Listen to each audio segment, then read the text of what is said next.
الحمد لله رب العالمين والصلاة والسلام على أشرف الأنبياء والمرسلين نبينا محمد وعلى آله وصحبه ومن تبعهم بإحسان إلى يوم الدين وبعد.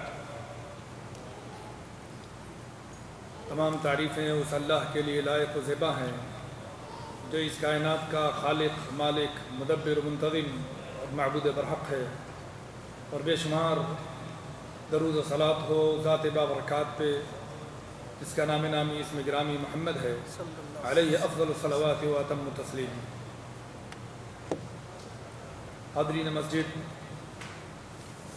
پچھلے درس میں شیخ محترم نے مصنف کتاب سماحت الشیخ عبدالعزیز بن باز رحمہ اللہ نے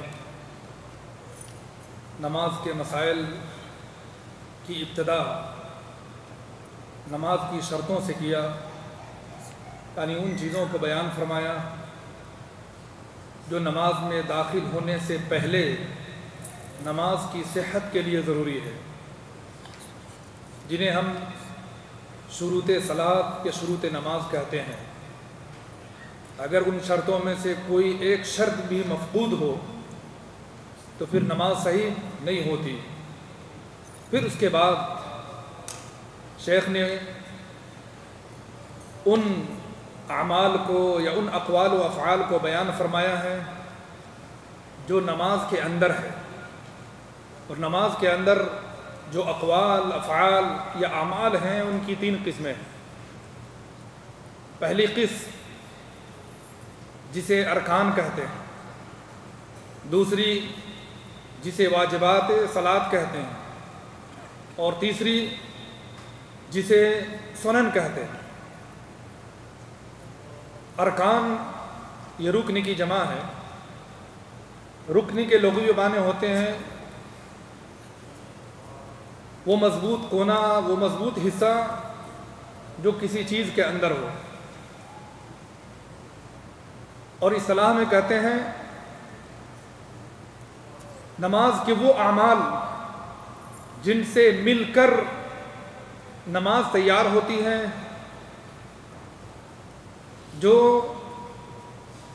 جن کے بغیر نماز صحیح نہیں ہوتی، جن کے ترک سے، جن کے چھوٹنے سے، خواہ جان بوجھ کر چھوڑیں یا بھول کر چھوٹے یا چھوڑے، یہ جہالت کی وجہ سے چھوٹے، ان کے بغیر نماز صحیح نہیں ہوتی، اور اس کی تلافی بھی سجدہ سہو سے نہیں ہوتی. یعنی نماز کے اندر وہ ارکان یا نماز کے اندر وہ اقوال و افعال یا اعمال جو نماز کی صحت کے لیے ضروری ہے، جن کے چھوٹنے سے، خواہ وہ عمدن چھوٹے، جان بوجھ کے چھوٹے، یا بندہ چھوڑے، یا بھول کر چھوٹے، یا جہالت کی وجہ سے چھوٹے، ہر صورت میں نماز صحیح نہیں ہوتی، اور نہ ان کی تلافی سجدہ سہو سے ہوتی ہے. شیخ محترم نے نماز کے ارکان 14 بیان فرمائے. بعض اہل علم نے کچھ کم اور بعض نے زیادہ بھی بیان کیے ہیں، لیکن اس بات پر اہل علم کا اتفاق ہے کہ نماز کی جو اعمال ہیں ان میں سے کچھ ارکان ہیں اور کچھ واجبات ہیں اور کچھ سنن ہیں. واجبات کہتے ہیں ان اعمال کو جن کے جان بوجھ کر چھوٹنے سے نماز تو صحیح نہیں ہوتی، البتہ بھول کر چھوٹنے سے یا جہالت کی وجہ سے نماز ہو جاتی ہے، لیکن اس کی تلافی سجدہ سہو سے کرنا ضروری ہے.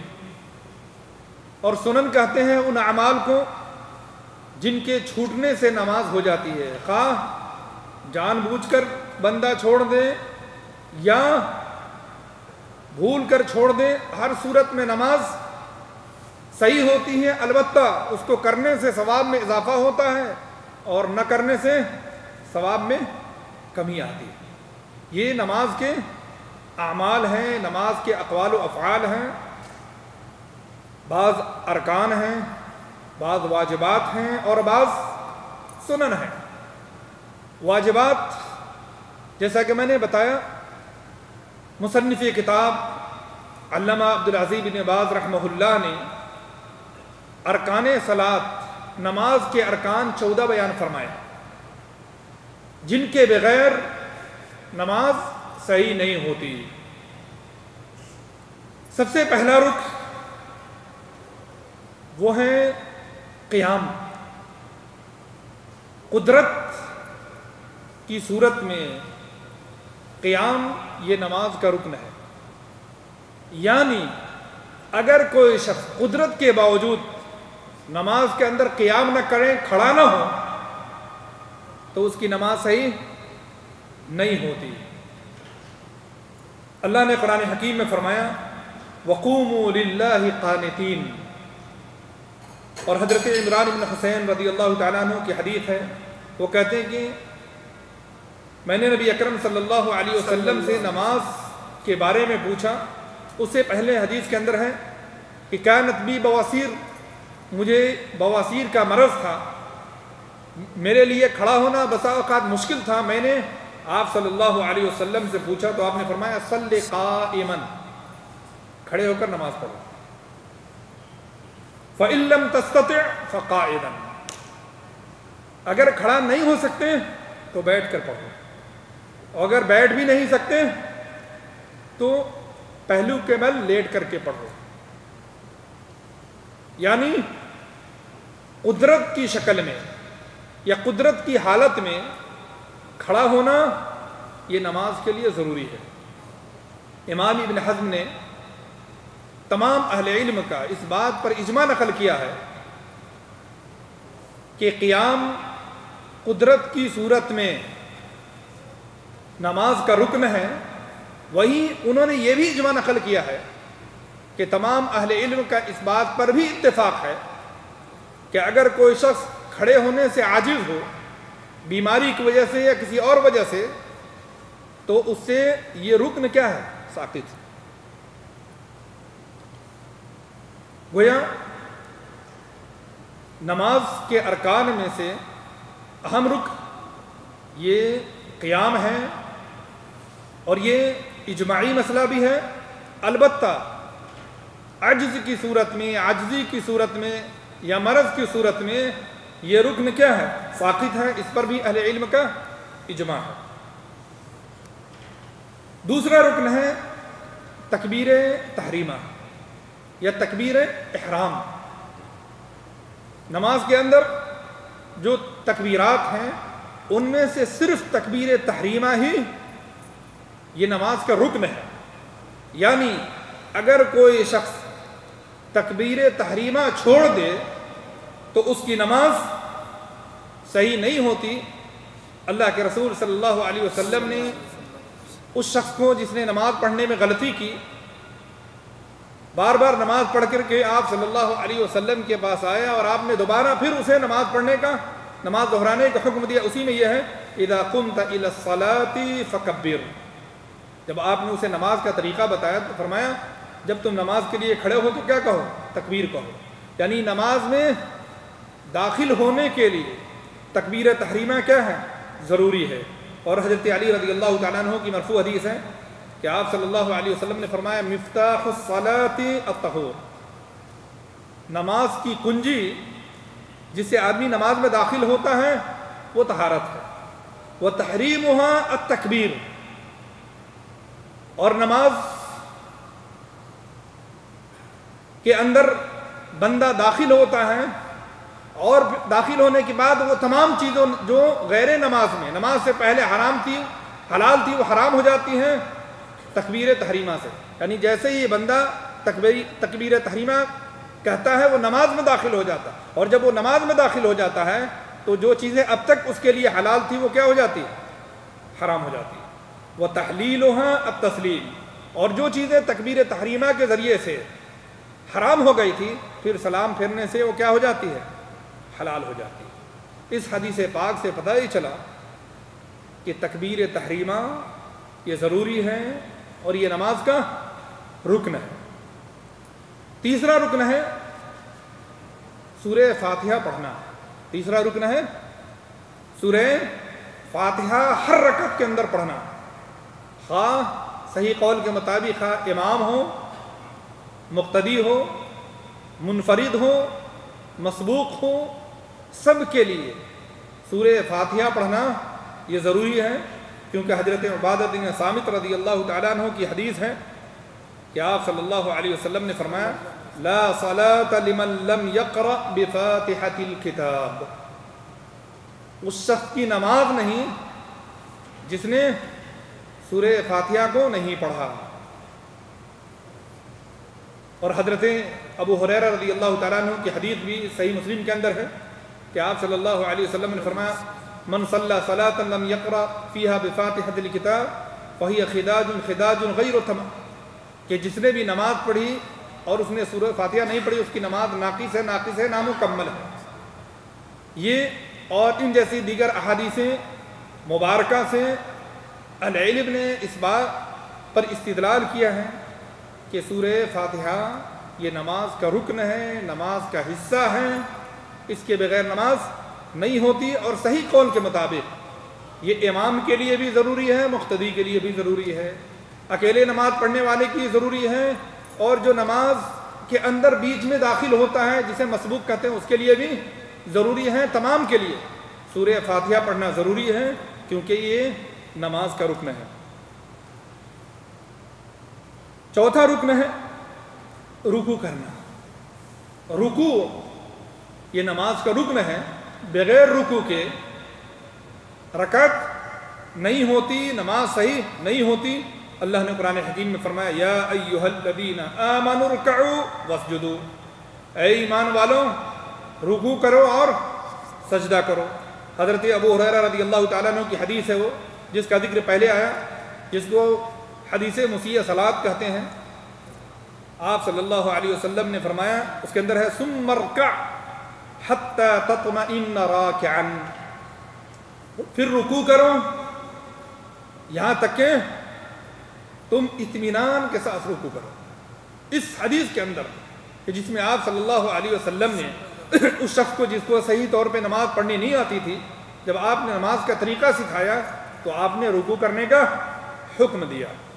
اس سے پتہ یہ چلا کہ رکوع یہ نماز کا حصہ ہے، نماز کا رکن ہے، اس کے بغیر نماز صحیح نہیں ہوتی۔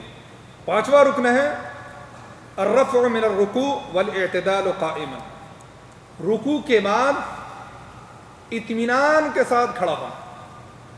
رکوع میں جانے کے بعد، رکوع کے بعد سیدھا کھڑا ہونا یہ بھی نماز کا رکن ہے، کیونکہ آپ صلی اللہ علیہ وسلم نے اسی شخص کو جس کو نماز پڑھنی نہیں آتی تھی آپ نے بھی فرمایا ثم ارفع حتی تعتدل قائما، یا حتی تعدل قائما، رکوع کے بعد پھر اطمینان کے ساتھ سیدھے کھڑے ہو جاؤ۔ اس حدیث پاک سے پتہ یہ چلا کہ رکوع کے بعد سر اٹھانا یہ بھی نماز کا رکن ہے، یعنی اگر کوئی رکوع سے ڈائریکٹ سجدہ میں چلا جائے تو اس کی نماز صحیح نہیں ہوتی، کیونکہ اس نے نماز کے ارکان میں سے ایک اہم رکن کو چھوڑ دیا۔ اور چھٹا رکن ہے 7 اعضاء کے اوپر سجدہ کرنا۔ 7 اعضاء کے اوپر سجدہ کرنا، اللہ نے قرآن حکیم میں سجدے کا حکم دیا، فرمایا یا ایھا الذین آمنوا ارکعوا واسجدوا، اے ایمان والوں رکوع اور سجدہ کرو۔ اور حضرت ابو ہریرہ رضی اللہ تعالیٰ عنہ کی وہ حدیث جس کو حدیث مسیح صلاۃ کہتے ہیں، آپ صلی اللہ علیہ وسلم نے فرمایا ثم اسجد حتی تطمئن ساجدا، پھر تم اطمینان کے ساتھ سجدہ کرو۔ آپ صلی اللہ علیہ وسلم نے اس شخص کو سجدہ کرنے کا حکم دیا۔ اور حضرت عبداللہ بن عباس رضی اللہ تعالیٰ عنہما کی حدیث ہے کہ آپ صلی اللہ علیہ وسلم نے فرمایا امرت ان اسجد علی 7 اعظم، مجھے 7 ہڈیوں کے اوپر یا 7 حصے کے اوپر سجدہ کرنے کا حکم دیا گیا ہے۔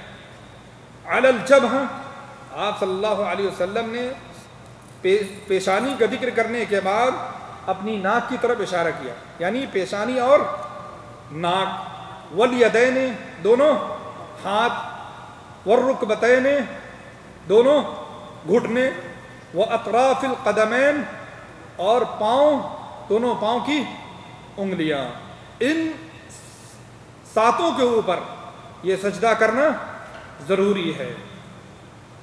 اور چھٹا بلکہ ساتواں رکن ہے سجدے سے اٹھنا، سجدے سے اٹھنا، کیونکہ آپ صلی اللہ علیہ وسلم نے اسی حدیث کے اندر یہ بھی فرمایا ثم ارفع حتى تطمئن جالسا، پھر سجدے سے اطمینان کے ساتھ اٹھ کر کے بیٹھو، سجدے سے اطمینان کے ساتھ اٹھ کر کے بیٹھو۔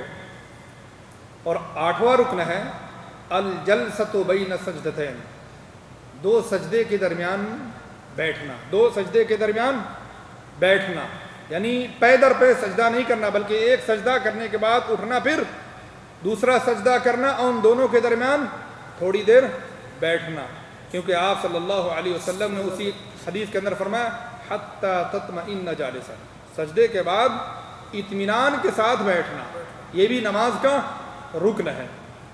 اور نواں رکن ہے الطمانینۃ فی جمیع الارکان، تمام ارکان کے اندر اطمینان کے ساتھ ادا کرنا، یعنی تمام ارکان کو اطمینان کے ساتھ ادا کرنا، یہ بھی رکن ہے۔ اور طمانینت یا اطمینان کہتے ہیں سکون کے ساتھ ہر رکن کو ادا کرنا، یہاں تک کہ ہر عضو یا ہر موڑ اپنی جگہ پہ پہنچ جائے،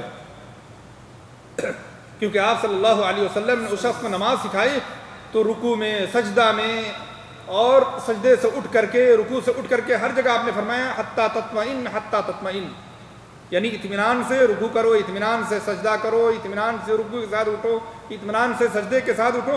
آپ صلی اللہ علیہ وسلم نے ہر عضو کے اندر طمانینت کو اور اطمینان کو واجب ٹھہرایا۔ اسے پتہ ہی چلا کہ طمانینت صلاۃ یا نماز کے ارکان کے اندر اطمینان اور طمانینت یہ بھی بذات خود نماز کا حصہ ہے، رکن ہے۔ اور 10واں رکن ہے نماز کے اندر آخری تشہد پڑھنا، نماز کی آخری رکعت کے اندر تشہد پڑھنا، نماز کی آخری رکعت کے اندر تشہد پڑھنا۔ بہت سے لوگ تشہد سے یہ سمجھتے ہیں بیٹھنا، بیٹھنا بھی رکن ہے، اور بیٹھ کر کے تشہد یعنی شہادت کی جو دعا ہے وہ پڑھنا بھی رکن ہے۔ گویا کہ آخری رکعت کے اندر دو رکن ہیں، ایک تو آخری رکعت کے بعد تشہد کے لیے بیٹھنا، اور دوسرا رکن ہے تشہد یعنی شہادت کی دعا جو تحیات ہے اسے پڑھنا۔ حضرت عبداللہ بن مسعود رضی اللہ تعالیٰ عنہ کی حدیث ہے جس کے اندر ہے کہ آپ صلی اللہ علیہ وسلم نے فرمایا لا تقولوا السلام علی اللہ فإن اللہ هو السلام ولكن قولوا التحیات للہ والصلوات والطیبات الی آخرہ۔ آپ صلی اللہ علیہ وسلم نے آخری رکعت کے اندر تحیات پڑھنے کا حکم دیا، گویا آخری رکعت کے اندر تحیات پڑھنا یہ رکن ہے، اور بیچ یا وسط کے اندر یا 2 رکعت کے بعد، 4 رکعت والی نمازوں میں 2 رکعت کے بعد جو ہم تحیات پڑھتے ہیں یہ واجب ہے۔ پہلی 2 رکعت کے بعد تحیات پڑھنا یہ واجب ہے، یعنی اگر کوئی بھولے سے کھڑا ہو جائے اور نہ پڑھیں تو سجدے سہو سے اس کی تلافی ہو سکتی ہے، لیکن آخری رکعت کے اندر تحیات پڑھنا یہ رکن ہے، یعنی اگر کوئی چھوڑ دے تو اس کی نماز صحیح نہیں ہوتی۔ اور وہ حدیث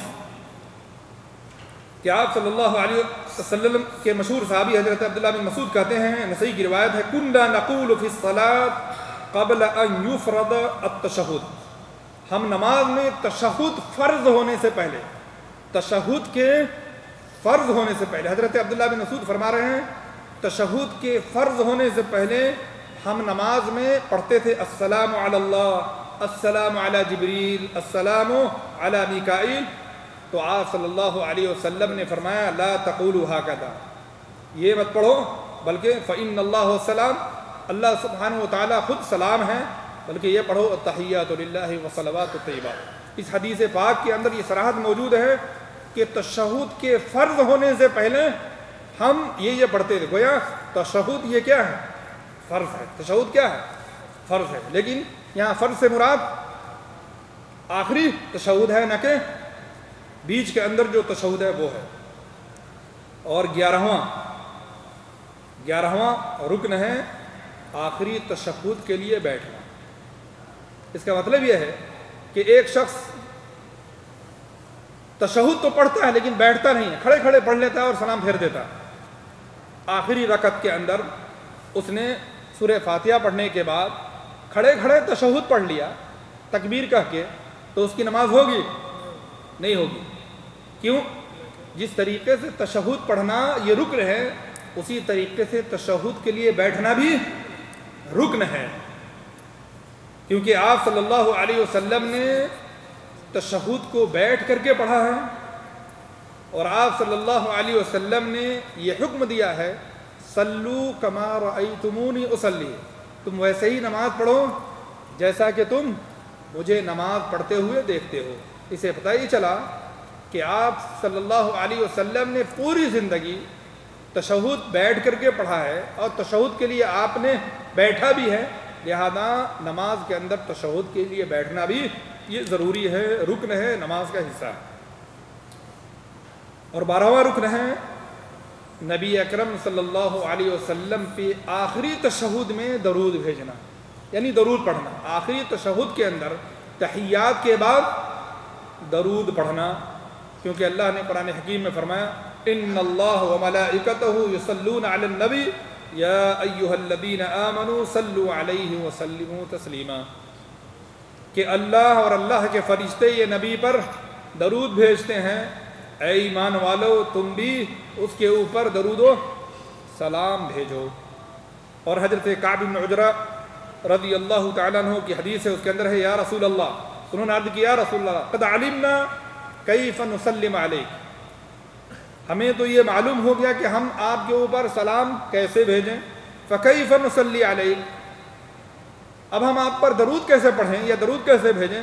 تو آپ صلی اللہ علیہ وسلم نے فرمایا قولوا السلام اللہم صلی علی محمد وعلی آل محمد کما صلیت علی ابراہیم الی آخر۔ اس حدیث پاک سے پتہ ہی چلا کہ آخری تشہد کے اندر نبی اکرم صلی اللہ علیہ وسلم پہ درود بھیجنا یہ بھی رکن ہے، لیکن بعض اہل علم نے کہا کہ یہ درود بھیجنا نبی اکرم صلی اللہ علیہ وسلم پہ آخری تشہد میں یہ رکن نہیں بلکہ واجب ہے، اور بعض اہل علم نے کہا نہ رکن ہے نہ واجب ہے بلکہ یہ سنت ہے۔ جن لوگوں نے واجب کہا انہوں نے بھی اسی حدیث سے استدلال کیا، اور جن لوگوں نے سنت کہا انہوں نے بھی اسی حدیث سے استدلال کیا۔ جنہوں نے سنت کہا انہوں نے اس طور پر استدلال کیا کہ صحابی رسول نے کہا کہ یا رسول اللہ ہم آپ کے اوپر سلام بھیجنا تو جانتے ہیں لیکن درود کیسے بھیجنا ہے؟ گویا اس سے پہلے صحابہ کرام نبی اکرم صلی اللہ علیہ وسلم پہ درود نہیں بھیجتے تھے۔ اسے پتہ ہی چلا کہ درود کے بغیر بھی نماز ہو جاتی ہے۔ جنہوں نے کہا کہ درود بھیجنا یہ ضروری ہے، انہوں نے اس حدیث کے اس ٹکڑے سے استدلال کیا کہ اللہ کے رسول صلی اللہ علیہ وسلم نے فرمایا قولوا، پڑھو السلام اللہم صلی علی محمد وعلی آل محمد، لفظ قولوا سے استدلال کیا کہ آپ صلی اللہ علیہ وسلم نے پڑھنے کا حکم دیا۔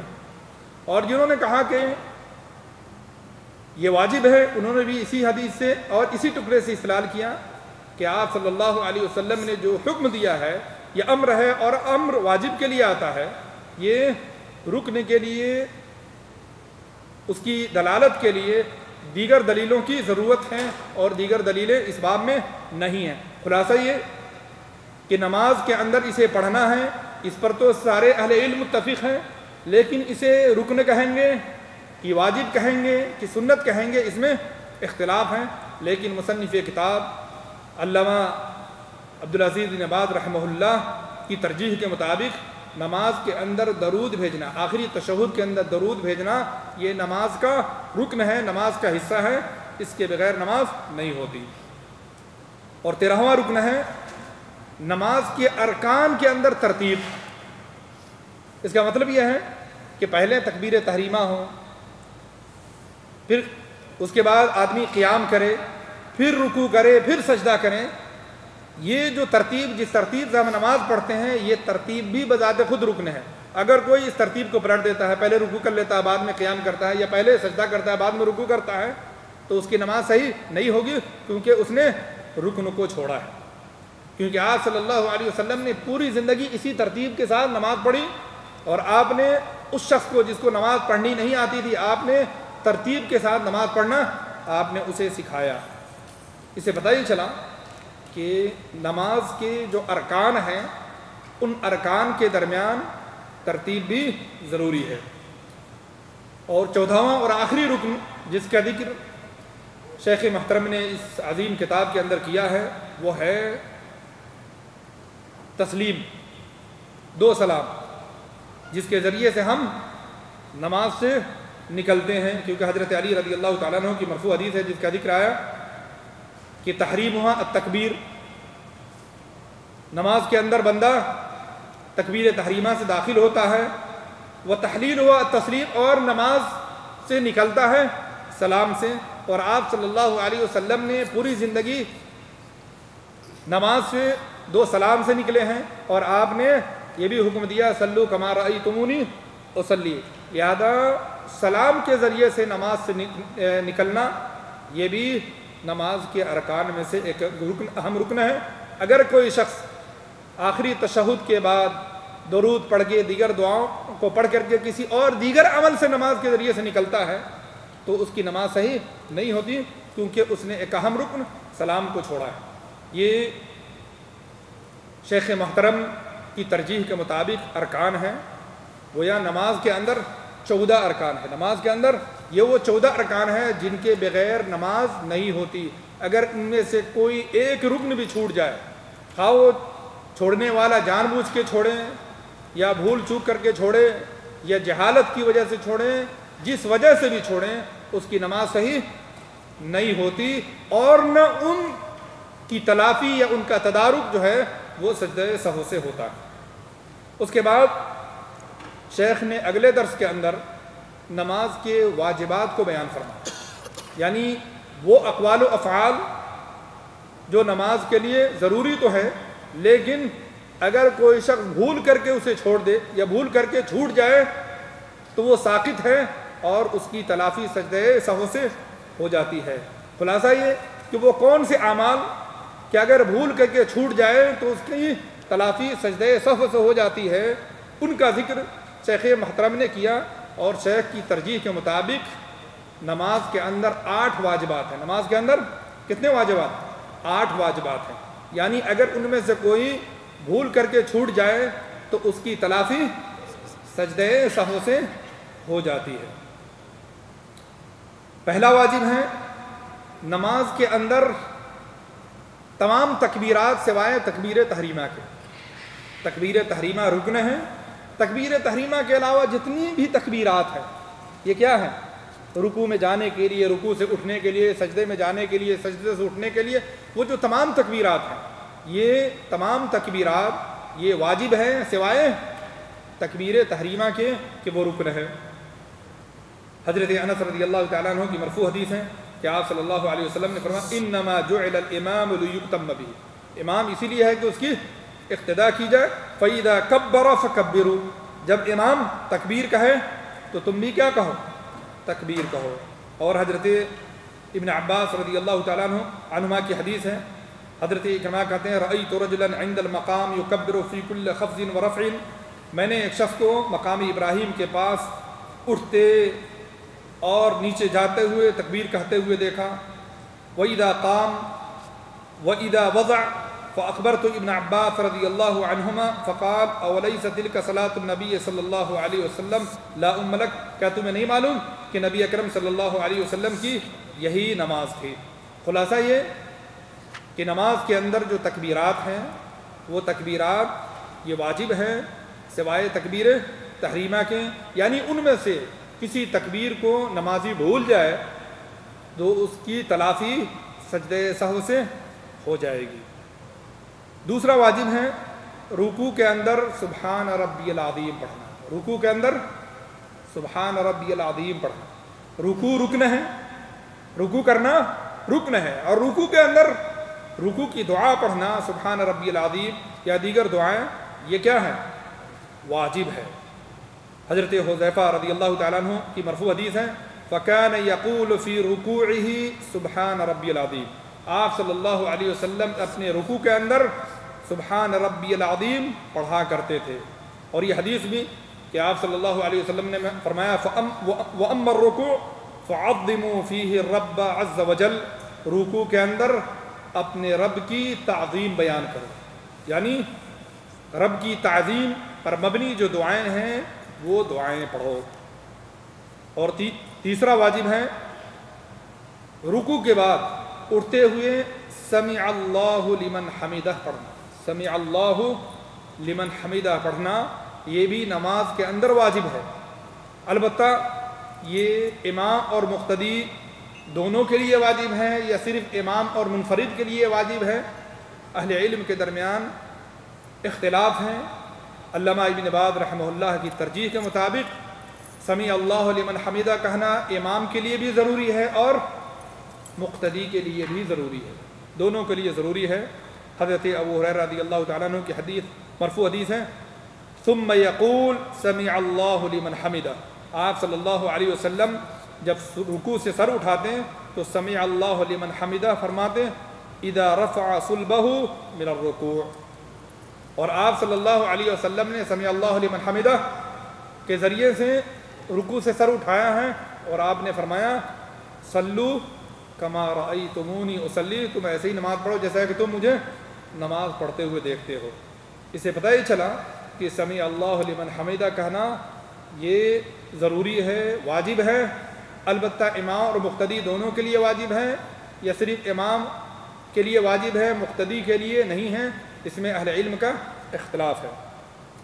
اور چوتھا واجب ہے ربنا ولک الحمد پڑھنا، رکوع سے سر اٹھا کر کے ربنا ولک الحمد پڑھنا یا وہ دعا پڑھنا جو آپ صلی اللہ علیہ وسلم سے ثابت ہے، ربنا لک الحمد یا ربنا ولک الحمد یا اللہم ربنا لک الحمد یا اللہم ربنا ولک الحمد، یہ تمام کہ تمام نبی اکرم صلی اللہ علیہ وسلم سے ثابت ہیں۔ لیکن کیا یہ امام اور مقتدی دونوں کے لیے ہیں؟ اس میں اہل علم کا اختلاف ہے۔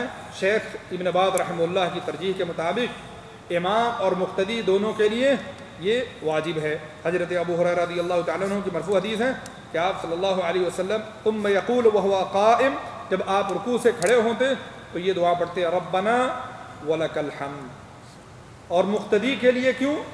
کیونکہ حضرت انس رضی اللہ تعالیٰ عنہ کی مرفوع حدیث ہے وَإِذَا قَالَ سَمِعَ اللَّهُ لِمَنْ حَمِدَهُ فَقُولُوا رَبَّنَا وَلَكَ الْحَمْدُ، جب امام سمیع اللہ لمن حمدہ کہے تو تم ربنا ولک الحمد پڑھو۔ گویا رکوع سے سر اٹھاتے وقت سمیع اللہ لمن حمدہ پڑھنا اور پھر ربنا ولک الحمد پڑھنا یہ دونوں ہی نماز کے اندر واجب ہیں شیخ ابن باز رحمہ اللہ کی ترجیح کے مطابق۔ اور پانچواں واجب ہے سجدے کے اندر سبحان ربی الاعلیٰ پڑھنا، سجدے کے اندر سبحان ربی الاعلیٰ پڑھنا۔ سجدہ یہ رکن ہے، سجدہ یہ رکن ہے سجدہ کرنا، اور سجدے کے اندر سجدے کی دعا پڑھنا یہ واجب ہے۔ یعنی اگر کوئی شخص سجدہ چھوڑ دے تو اس کی نماز نہیں ہوتی، ہاں وہ سجدہ میں دعا پڑھنا بھول جائے تو اس کی تلافی وہ سجدہ سہو سے ہو جاتی ہے۔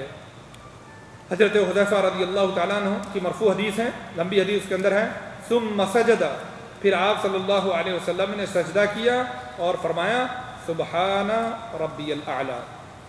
یہ یا دیگر وہ تمام دعائیں جو آپ صلی اللہ علیہ وسلم سے سجدے کے اندر پڑھنا ثابت ہے، ان میں سے کوئی ایک دعا کم از کم پڑھنا یہ واجب ہے شیخ ابن باز رحمہ اللہ کی ترجیح کے مطابق۔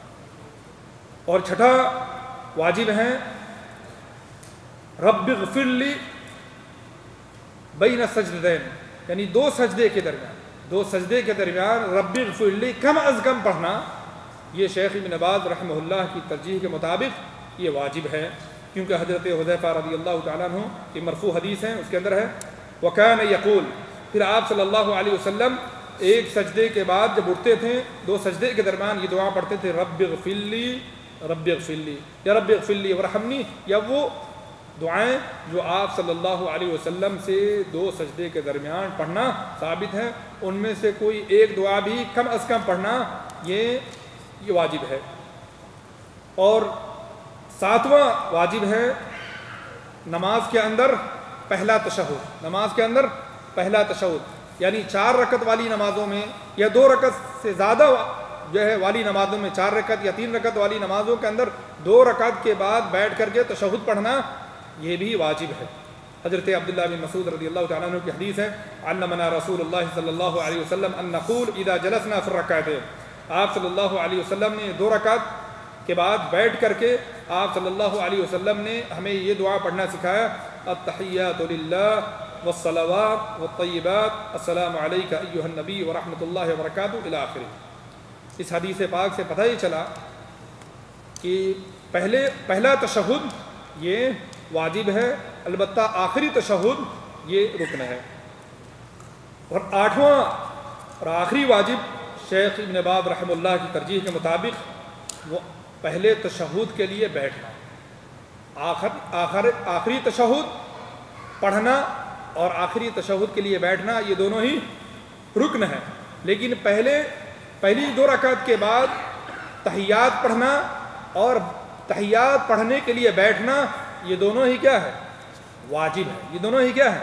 واجب ہے۔ حضرت عبداللہ بن بحینہ رضی اللہ تعالیٰ عنہ کی لمبی حدیث اس کے اندر ہے قام فی صلاۃ الظہر وعلیہ جلوس، آپ صلی اللہ علیہ وسلم ظہر کی نماز میں کھڑے ہو گئے، حالانکہ آپ کو بیٹھنا تھا، فلما اتم صلاتہ، پھر جب آپ صلی اللہ علیہ وسلم نے نماز مکمل کی سجد سجدتین یکبر فی کل سجدۃ وہو جالس، پھر آپ صلی اللہ علیہ وسلم نے سجدہ سہو کیا۔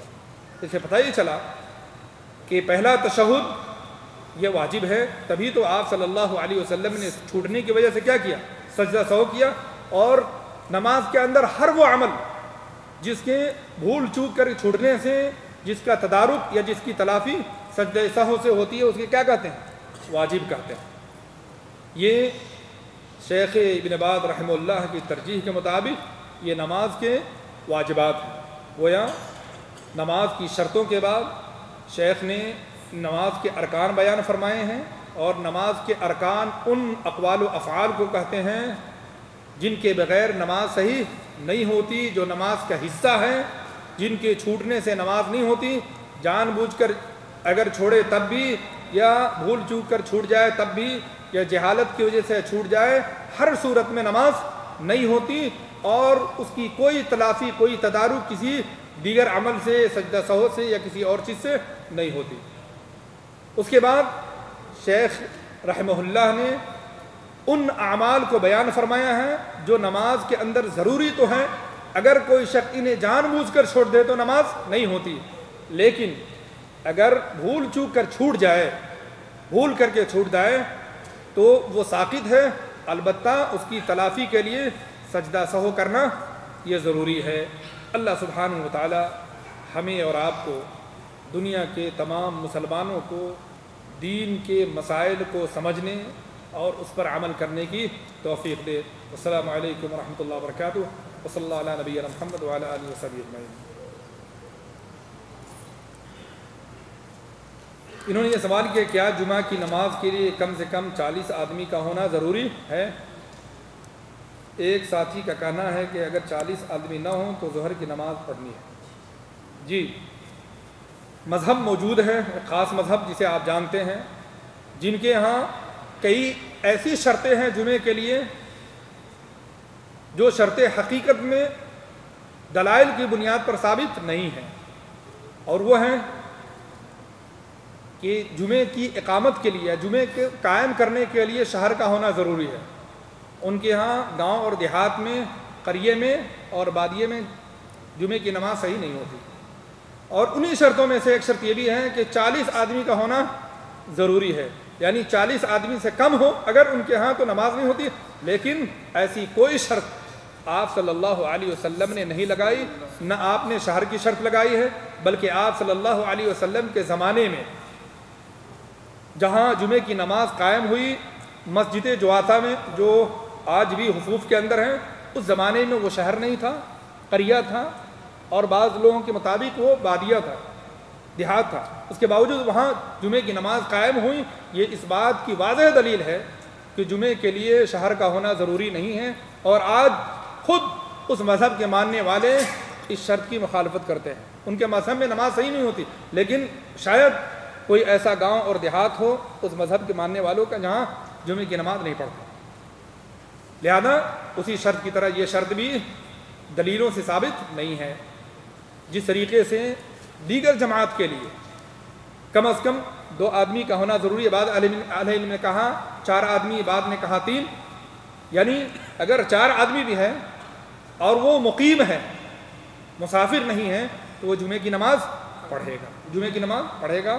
40 آدمی کی جو شرط ہے اس کی کوئی دلیل کتاب و سنت کے اندر نہیں ہے.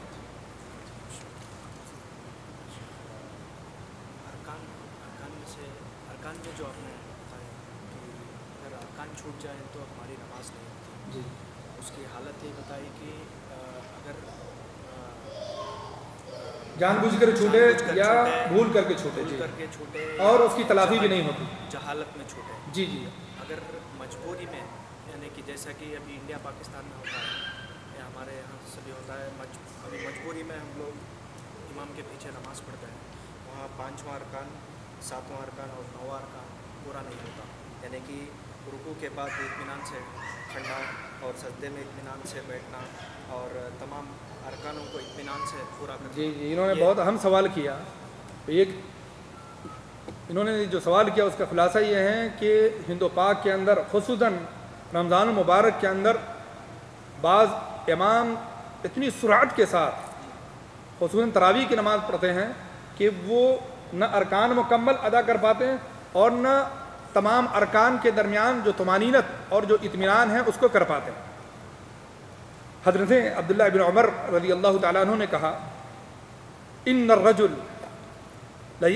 لیصلی 60 سنہ، ایک آدمی 60 سال تک نماز پڑھتا ہے، ولم یصلی للہ رکعۃ، حقیقت میں اس نے زندگی میں ایک رکعت بھی نہیں پڑھی. لوگوں نے تعجب سے پوچھا ایسے کیسے ہوگا کہ 60 سال تک مسلسل نماز پڑھی اور حقیقت میں اس نے ایک رکعت بھی نہیں پڑھی. تو حضرت عمر ابن خطاب رضی اللہ تعالیٰ عنہ وضاحت فرمائی لا یتم رکوعها ولا سجودها، کیونکہ سجدہ اور رکوع مکمل نہیں کرتا. جلدی جلدی نماز پڑھنے کی وجہ سے پوری زندگی نماز پڑھتا ہے لیکن اس کی نماز نہیں ہوتی.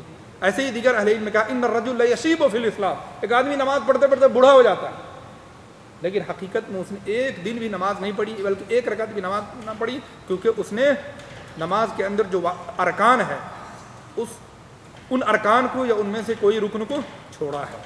لہذا چاہے ہندوستان کے اندر پڑھیں، چاہے پاکستان کے اندر پڑھیں، چاہے سعودی کے اندر پڑھیں یا دنیا میں کہیں بھی پڑھیں، اگر کوئی شخص نماز کے اندر جو ارکان ہیں ان ارکان کو چھوڑ کر کے نماز پڑھتا ہے تو اس کی نماز صحیح نہیں ہوتی. سوال یہ ہے کہ ابھی مجبوری میں ہو رہا ہے، ابھی امام کے پیچھے پڑھ رہے ہیں مجبوری میں. اس میں امام کے پیچھے اگر آپ پڑھ رہے ہیں تو امام کی اقتداء جو کرتے ہیں لوگ کرتے ہیں ان کی 3 شکل ہے. پہلی شکل یہ ہے کہ آپ امام کے ساتھ ساتھ رکوع اور سجدہ کریں، امام جو عمل کر رہا ہے وہ عمل اس کے ساتھ ساتھ کریں. دوسری شکل یہ ہے کہ آپ اس کے بعد میں کریں، امام سجدے میں چلا جائے اس کے بعد آپ سجدے میں جائیں، سجدے سے وہ اٹھیں تو آپ اس کے بعد اٹھیں. اور تیسری شکل یہ ہے کہ امام سے تھوڑا پہلے ہی چلے جائیں. تیسری شکل حرام ہے، دوسری شکل افضل ہے اور تیسری شکل جائز ہے. پہلی شکل جائز ہے، یعنی امام کے ساتھ ساتھ رکوع اور سجدے میں جانا جائز ہے، امام کے بعد جانا یہ افضل ہے اور امام سے پہلے جانا حرام ہے. جسے پتہ ہی چلا کہ امام کی اقتداء کے لیے فوراً امام کے ساتھ رکوع اور سجدہ میں جانا ضروری نہیں ہے. لہذا اگر امام فوراً اٹھ جاتا ہے یا ایک سجدے کے بعد دوسرے سجدے کے درمیان فرق نہیں کرتا تو آپ تھوڑا فرق کر لیں, اس سے امام کی اقتداء میں کوئی فرق نہیں پڑتا. لیکن ساتھ ہی اگر اس علاقے میں کوئی ایسا امام موجود ہے جہاں جمعہ اور جماعت قائم ہوتی ہے, ایسے امام کے ذریعے جو سنت کے مطابق نماز پڑھتا ہے, تو ایسی صورت میں آپ کے لیے وہاں جانا ضروری ہے. لیکن آپ ایسی جگہ جہاں کوئی سرے سے ایسا امام نہیں ہے اور آپ کو جمعہ اور جماعت قائم کرنا ہے, تو ایسی صورت میں آپ اس کے پیچھے جمعہ اور جماعت قائم کریں.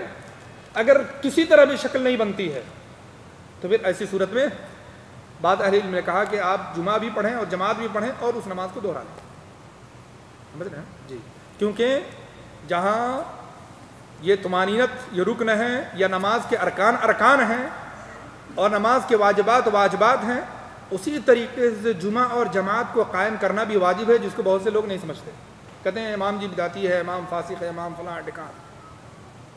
جمعہ اور جماعت قائم کرنا یہ واجب ہے, جمعہ اور جماعت قائم کرنا واجب ہے. سلف صالحین نے, صحابہ نے فاسق و فاجر شرابی کے پیچھے شراب کی حالت میں نماز پڑھی, کیونکہ ان کو جانتے تھے کہ جمعہ اور جماعت قائم کرنا واجب ہے.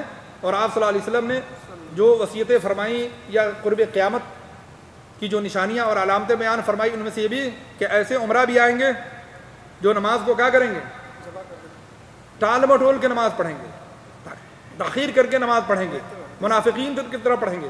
تو آپ صلی اللہ علیہ وسلم سے صحابہ کرام نے پوچھا کہ ہم ان سے جہاد نہ کریں؟ آپ نے کہا نہیں, ان کے ساتھ نماز پڑھنی ہے. البتہ اگر وقت نکل جانے کے بعد وہ نماز پڑھتا ہے تو ہمیں پہلے اپنی نماز پڑھ لینی ہے, پھر جا کر کے ان کے ساتھ پڑھنا ہے. اس سے پتہ ہی چلا کہ جمعہ اور جماعت بھی واجب ہے, جمعہ اور جماعت بھی واجب ہے. یہ کب؟ جب وہاں پہ کوئی سنت کے مطابق نماز پڑھنے والا امام نہ ہو. اور اگر امام موجود ہیں تو پھر ایسی صورت میں آپ کے اوپر واجب ہے کہ آپ اس امام کے ساتھ نماز پڑھیں جو نماز کو سنت کے مطابق پڑھتا ہے. جی پہلے جمعہ کہاں ہوا تھا؟ قباء سے آپ اللہ صلی اللہ علیہ وسلم کون سی جگہ تھی؟ اللہ کے رسول صلی اللہ علیہ وسلم نے جمعے کی نماز جو پڑھی تھی وہ قباء اور مدینے کے راستے میں, جہاں پہ آج بھی مسجد جمعہ کے نام سے مسجد ہے. اس کا نام کیا ہے جگہ؟ بغیچہ تھا کوئی کھجور کا؟ اس زمانے میں اس کا کوئی نام تھا, لیکن آج کل مدینے کا حصہ ہے. بہرحال وہ جگہ آج بھی موجود ہے اور وہاں پہ مسجد بنی ہوئی, اس کا نام ہی مسجد جمعہ ہے. کوئی رکن چھوٹ جائے تو پوری رکعت دہرانا پڑے گا؟ جی, اگر کوئی رکن چھوٹ جائے تو پوری رکعت دہرانا ضروری ہے, سوائے قیام کے. قیام ہی ایک ایسا رکن ہے جو عاجزی کی وجہ سے, بیماری کی وجہ سے ساقط ہے اور اس کے سقوط کے لیے اجماع موجود ہے. پوری نماز دہرانے کی ضرورت نہیں. اس کے علاوہ کوئی بھی رکن چھوٹ جائے تو پھر نماز کو دہرانا ضروری ہے. قیام قدرت کی حالت میں چھوٹ جائے تو نماز دہرانا ضروری ہے, لیکن قیام ہی سے عاجز ہو نمازی بیماری کی وجہ سے یا کسی اور وجہ سے, تو ایسی صورت میں اس سے قیام کیا ہے, یہ ساقط ہے. اور اس سقوط پر اجماع دلیل موجود ہے. امام ابن عبد البر نے اور امام ابن حزم نے, دیگر اہل علم نے اس بات پر اجماع نقل کیا ہے کہ جس طریقے سے قیام قدرت کی حالت میں نماز کا رکن ہے, اس پر اہل علم کا اجماع ہے, اسی طریقے سے اہل علم کا اس بات پر بھی اجماع ہے کہ عاجزی کی صورت میں یعنی بیماری کی صورت میں وہ یہ رکن کیا ہے, ساقط ہے. نماز میں ثنا پڑھنا واجب ہے؟ ہاں, ان کا یہ سوال ہے کہ کیا نماز کے اندر ثنا پڑھنا واجب ہے, سنت ہے؟ ابھی تک نماز کے اندر تین جو بھی اعمال ہیں, جو اقوال افعال ہیں, ان کی تین صورت ہے, واجب اور اس سے پہلے رکن, واجب اور سنت. رکن کا بیان ہوا 14, ان میں سے نہیں تھا. واجب کا جو 8 بیان ہوا ان میں سے نہیں ہے. اس کے علاوہ جو کچھ بھی ہے وہ سب کے سب کیا ہے, سنت. یاد رکھیں, سنت کی تحدید اہل علم نے نہیں کی ہے. شیخ بن باز رحمہ اللہ نے تقریباً 16 بیان کیا اس کتاب کے اندر, اور ان کے شاگرد شیخ سعید قحطانی نے تقریباً 33 یا 34 بیان کیا. بعد اہل علم نے کچھ اور بیان کیا, لیکن اس کی جو ہے صحیح تعریف یہی ہے کہ نماز کے اندر ارکان اور واجبات کے علاوہ جو بھی قول اور فعل ہے وہ کیا ہے, سنت ہے. ارکان یعنی رکن اور واجب کے علاوہ نماز کے اندر جو بھی قول اور فعل ہے وہ کیا ہے, سنت ہے. اس کے کرنے سے ثواب ملے گا, البتہ اس کے چھوٹنے سے نماز ساقط، نماز باطل نہیں ہوتی۔ جی اس سے یہ ثابت ہوتا ہے کہ جو شخص رکوع میں شامل ہو جائے امام کے ساتھ جی تو پھر اس کا ایک رکن چھوڑ گیا تو پھر اس کی ایک رکعت نہیں دہرانا پڑے گا جی یا پھر انہوں نے یہ سوال کیا کہ قیام جو ہے نا، قیام یہ رکن ہے، اور ایک آدمی امام کو رکوع کی حالت میں پاتا ہے تب تو اس کا ایک رکن چھوٹ گیا، اسی لیے کہا گیا کہ تکبیر تحریمہ، امام رکوع میں ہے، تکبیر تحریمہ کھڑے ہو کے کہنا ہے۔ آپ کو نماز میں داخل ہونا ہے نا، تکبیر تحریمہ کر، آپ کھڑے ہو کر نماز میں داخل ہو پھر رکوع میں جائیں۔ اگر آپ رکوع ہی میں تکبیر تحریمہ کہتے ہیں تو آپ یقیناً آپ کی وہ رکعت نہیں ہوتی۔ بہت سے لوگ اس طرح کرتے ہیں، اگر امام رکوع میں ہے، آپ کو رکوع میں جانا ہے، اور رکوع میں جانا ہے تکبیر تحریمہ سے، اور تکبیر تحریمہ کب پڑھنا ہے؟ کھڑے ہو کر۔ تکبیر تحریمہ کب پڑھنا ہے؟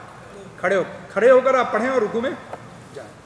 بعض اہل علم نے کہا کہ صرف تکبیر تحریمہ کے بعد پھر رکوع کے لیے الگ سے تکبیر کہے، جیسا کہ شیخ بن باز رحمہ اللہ کی ترجیح ہے، اور بعض دیگر اہل علم نے کہا کہ نہیں، صرف تکبیر تحریمہ ہی سے، لیکن کھڑے ہو کر کہا کر کے وہ رکوع میں چلا جائے گا۔ سوال جی وتر میں جو ہے 3 رکعت والی نماز تشہد میں بیٹھ کے کھڑے ہوتے ہیں آدمی، بیٹھنا ثابت ہے؟ ان کا یہ سوال ہے کہ کیا 3 رکعت اگر کوئی وتر پڑھتا ہے تو 2 رکعت کے بعد جو بیٹھتے ہیں وہ تشہد واجب ہے، یہ کیا ہے؟ نہ واجب ہے، نہ رکن ہے، نہ سنت ہے، بلکہ وہ ثابت ہی نہیں۔ آپ صلی اللہ علیہ وسلم نے 3 رکعت وتر بھی پڑھی ہے، اور آپ نے پڑھنے کی اجازت بھی دی ہے، لیکن ساتھ ہی آپ صلی اللہ علیہ وسلم نے 3 رکعت وتر کی صورت میں مغرب کی نماز کی مشابہت سے روکا ہے، اور یہ مشابہت تبھی ہوتی ہے جب آدمی 2 رکعت میں بیٹھتا ہے۔ لہذا آپ 3 پڑھنا چاہتے ہیں، اس کی 2 صورت، 2 رکعت پڑھیں، سلام پھیر دیں، پھر اس کے بعد 1 رکعت پڑھیں کھڑے ہو۔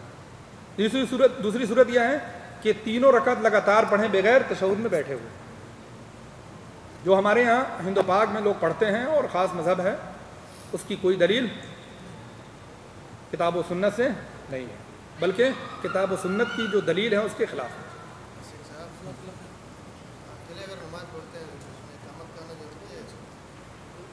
ان کا یہ سوال ہے کہ کیا اکیلے کوئی شخص نماز پڑھتا ہے تو اس کے لیے اقامت کہنا ضروری ہے؟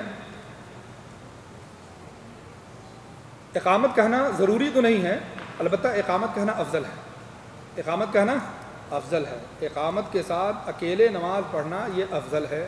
اور آپ صلی اللہ علیہ وسلم نے جس راعی کو، جس چرواہے کو حکم دیا تھا، آپ نے اذان اور اقامت دونوں کا حکم دیا تھا، اسے پتہ ہے۔ البتہ یہاں پہ اذان اور اقامت وجوب کے لیے نہیں ہے، استحباب کے لیے۔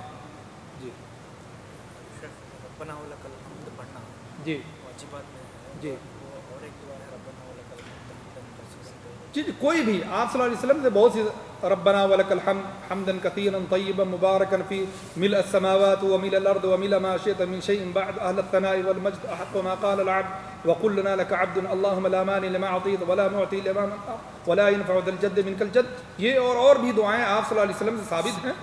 عموماً ہم لوگ تو کام چلانے والا کے لیے چھوٹی سی دعا یاد کر لیتے ہیں، یہ جو دعائیں آپ صلی اللہ علیہ وسلم سے ثابت ہے، اس کے علاوہ بھی آپ صلی اللہ علیہ وسلم سے کئی اور دعائیں ہیں، اللہم لک رکعت، یا اللہم لک سجدت و بک، اللہم لک رکعت و بک آمنت و علیک توکلت، یہ اور دیگر دعائیں جو آپ صلی اللہ علیہ وسلم سے ثابت ہیں، ماثور ہیں، ان میں سے کوئی بھی دعا، ایک دعا پڑھنا کم از کم کیا ہے؟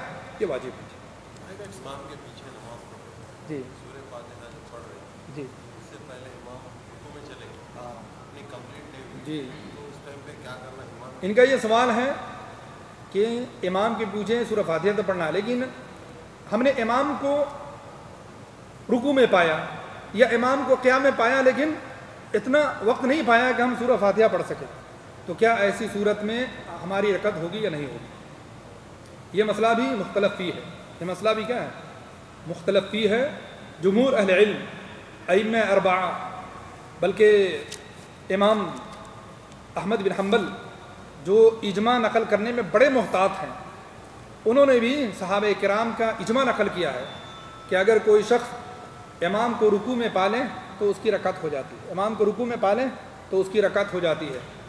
اور اس کی توجیہ ہم یوں کر سکتے ہیں کہ جس نبی صلی اللہ علیہ وسلم نے قیام کی حالت میں رکوع قیام کی حالت میں سورہ فاتحہ پڑھنے کو واجب ٹھہرایا ہے، اسی نبی صلی اللہ علیہ وسلم نے رکوع کی حالت میں امام کو پانے کی صورت میں ساقط کیا ہے۔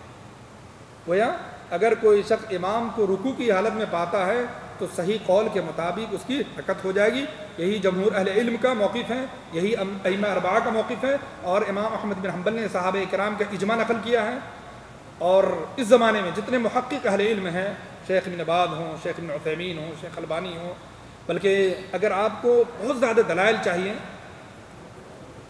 تو اس کے لیے سلسلۃ الاحادیث صحیحہ شیخ البانی رحمہ اللہ کی کتاب ہے، انہوں نے ایک جگہ صحابہ کرام کے صحیح آثار نقل کیے اور وہ متعدد ہیں اور تمام کے تمام صحیح ہے۔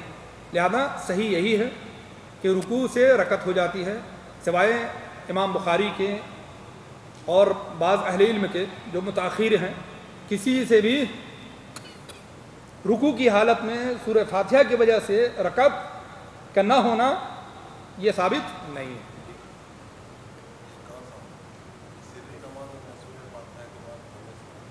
جی سری نمازوں میں ہاں سورہ فاتحہ پڑھتے ہیں، اس کے بعد جو لمبے سورہ پڑھتے ہیں وہ کیا ہے، واجب ہے؟ سری نماز ہو یا جہری نماز ہو، اگر آپ اکیلے پڑھ رہے ہیں، منفرد ہیں، تو پہلی 2 رکعت کے اندر سورہ فاتحہ بھی پڑھنا ہے، سورت بھی پڑھنی ہے۔ اگر وہ 2 رکعت سے زیادہ ہے، 3 رکعت والی نماز ہے، 4 رکعت والی نماز ہے، تو پھر بھی آخری کی 2 رکعت یا 1 رکعت کے اندر بھی کم از کم سورہ فاتحہ پڑھنا یہ ضروری ہے جی، چاہے وہ جہری نماز ہو چاہے سری نماز۔ یعنی آپ امام کے پیچھے پوچھ رہے ہیں یا اکیلے نماز کے پیچھے پوچھ رہے ہیں؟ امام کے پیچھے پڑھ ہاں، سوال یہ ہے کہ کیا امام کے پیچھے ہم سری نماز پڑھ رہے ہیں؟ سری نماز کہتے ہیں ان نمازوں کو جیسے ظہر کی نماز ہے، عصر کی نماز ہے، جس میں امام زور سے قرأت نہیں کرتا، تو کیا اس میں امام کے پیچھے سورہ فاتحہ پڑھنا ہے کہ نہیں پڑھنا ہے؟ صحیح قول کے مطابق نماز جہری ہو کہ سری ہو، ہر صورت میں نماز پڑھنا ہے، کیونکہ صحیح مسلم کے اندر وہ حدیث جس کا ذکر ابھی آیا کہ آپ صلی اللہ علیہ وسلم نے فرمایا من صلی صلاۃ لم یقرأ فیہا بفاتحۃ الکتاب فہی خداج من خداج غیر تمام، کہ جس نے نماز پڑھی اور اس نے سورہ فاتحہ نہیں پڑھی اس کی نماز ساقط ہے نامکمل ہے۔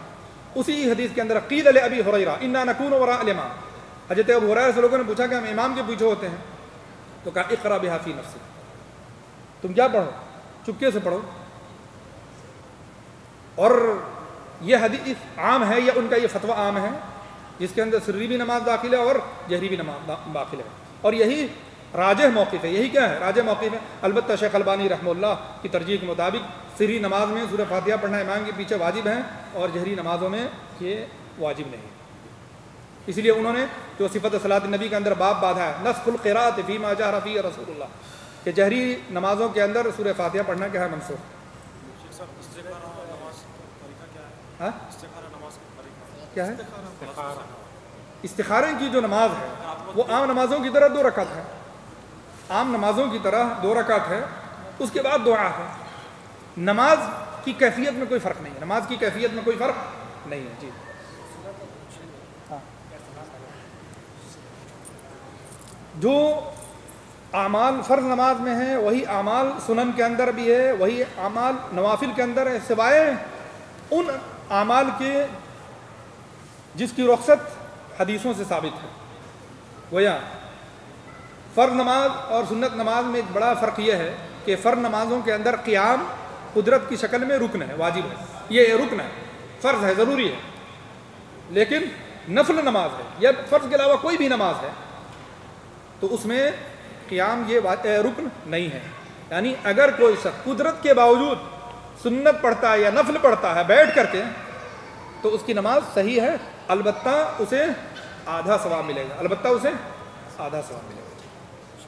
استخارہ جی، استخارہ ابھی کچھ لوگ پہلے ابھی دو چوائس رہتے ہیں، وہ چوائس کو سلیکٹ کرنے کے لیے استخارہ پڑھتے ہیں۔ ہاں ہاں، یہ صحیح، اس کا جو صحیح طریقہ کیا ہے؟ دیکھیے استخارہ جو ہے نا وہ ہے پہلے استشارہ، اس کے بعد استخارہ، جیسا کہ شیخ ابن عثیمین رحمہ اللہ نے کہا کہ آپ کے پاس 2 سے زیادہ چیزیں آپ کے سامنے آپشن ہوں، آپ فیصلہ نہیں کر پا رہے ہوں کہ مجھے کیا کرنا چاہیے، تو پہلے تو یہ ہے کہ آپ جو اہل علم ہیں ان سے مشورہ کریں۔ اہل علم سے مراد جو آپ کام کرنے جا رہے ہیں اس کے جو جاننے والے ان سے مشورہ کریں۔ اگر مشورے میں یہ طے پا جائے کہ یہی کرنا چاہیے تو آپ کو وہی کرنا ہے، کیونکہ استخارہ سے پہلے شیخ ابن عثیمین رحمہ اللہ فرماتے ہیں استشارہ ہے، یعنی مشورہ کرنا ہے اس کام کے ماہرین سے۔ اگر تمام کا یہ مشورہ ہو کہ آپ کو فلاں کام کرنا ہے تو آپ کو استخارے کی ضرورت نہیں، وہی کام کرنا ہے۔ لیکن مشورہ بھی مختلف ہے، کسی نے آپ کو کچھ مشورہ دیا، کسی نے کچھ مشورہ دیا، اور آپ فرق نہیں کر پا رہے ہیں کہ کیا کرنا چاہیے کیا نہیں کرنا چاہیے، ایسی صورت میں آپ کو کیا کرنا ہے؟ استخارہ کرنا ہے۔ گویا استخارہ تب ہے جب مشورے میں وہ بات نہ آئے، اگر مشورے میں وہ کوئی چیز طے پا جائے تو ایسی صورت میں استخارے کی ضرورت نہیں ہے۔ میں نے پڑھا تھا کہ شیخ البانی رحمہ اللہ پہلے ہمیں ڈیسائیڈ کرنا پڑے گا کہ یہ کام کرنا ہے، پھر اللہ کی مدد اس سے طلب کرنے کے لیے استخارہ کرنا ہے۔ ابھی 2 آپشنس ہیں، پہلے ہمیں آپشن سلیکٹ کرنا پڑے گا کہ ظاہر ہے اس میں کوئی یہ نہیں ہے۔ شیخ نے بھی یہی کہا کہ بھائی آپ کے پاس ایک سے زیادہ آپشن ہے، یعنی آپ کے پاس 2 راہ ہے، 2 کام کرنا ہے، یا مثال کے طور پہ آپ کے پاس بیک وقت 2 کمپنی سے جاب کا آفر ہے۔ پہلے تو چاہیے کہ آپ جو اس فیلڈ کے جاننے والے ہیں ان سے مشورہ کریں، کمپنی کے بارے میں معلومات حاصل کریں۔ اگر تمام لوگ یہ بتائیں کہ بھائی آپ کو فلاں جگہ ہی کرنا چاہیے تو پھر آپ کو استخارے کی ضرورت نہیں، آپ کو وہ کرنا چاہیے۔ لیکن مشورے میں اتفاق نہیں ہو پایا، کسی نے آپ کو کچھ مشورہ دی، کسی نے کچھ مشورہ دی، تو ایسی صورت میں آپ کو کیا کرنا ہے؟ آپ کو استخارہ کرنا ہے کہ ہمیں ان میں سے کون سا منتخب کرنا ہے، سمجھ رہے ہیں نا، تاکہ آپ کا شرح صدر ہو جائے۔ اصل میں استخارہ کیا ہے؟ ایک کو منتخب کرنے، یعنی شرح صدر کے ساتھ منتخب کرنے کے لیے بس۔ گویا پہلے کر لینا چاہیے، بعد میں نماز پڑھ کے دعا کرنا۔ جی صحیح، پہلے نہیں، پہلے آپ کو پہلے کیا کرنا ہے؟ پہلے اس کو ڈیسائیڈ کرنا ہے۔ جب آپ کر لیے تو پھر چھوڑیں گے کیا آپ اسے؟ یہی سوال کیا ہے کہ تو کچھ لوگ استخارہ کر کے بعد میں ڈیسائیڈ کرتے ہیں۔ نہیں، پہلے آپ استخارہ ہے ہی اسی لیے کہ آپ دونوں میں سے کسی ایک کو یا 2 سے زیادہ چیزوں میں ایک کو منتخب کریں، سمجھ رہے ہیں نا۔ آپ کے پاس شادی کے لیے 1 سے زیادہ جگہ پہ پیغام، آپ ایک جگہ شادی کریں گے اس کے بعد استخارہ کریں گے؟ دعا کرنے کے بعد نہیں، پہلے آپ استخارہ کرنا ہے، اس کے بعد شادی کریں۔ جب آپ شادی کر لیں پھر استخارے کی ضرورت کیا ہے؟ سمجھ رہے ہیں نا جی۔ وجزاکم اللہ خیر، وصلی اللہ علی نبینا محمد وعلی آلہ وصحبہ اجمعین۔